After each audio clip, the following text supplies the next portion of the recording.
কিভাবে আপনি এর বিচার করবেন?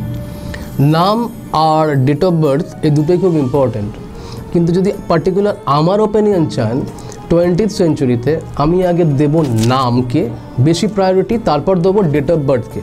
প্রশ্ন হতে পারে কেন? ডেট অফ বার্থের মধ্যে সমস্ত হিস্ট্রি লুকিয়ে আছে, আমরা কোন দিনে পৃথিবীতে এসেছি, কোন সময় পৃথিবীতে এসেছি, সেটার উপরই বেস করে ক্যালকুলেশন করে আমরা নামটাকে প্রেডিক্ট করি, মানে আলফা থেকে নাম্বার আর নাম্বার থেকে আলফা। সেই নামের ভাইব্রেশন যদি ডেট অফ বার্থের সঙ্গে অ্যালাইন হয় এবং সিঙ্ক্রোনাইজ হয় এবং সেটা যদি পজিটিভ ভাইব্রেশন ক্রিয়েট করে, তাহলে আমরা গুড রেজাল্ট পাই।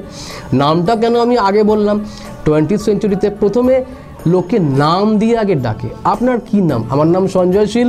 সঞ্জয় শীলকে আগে লোকে কল করে।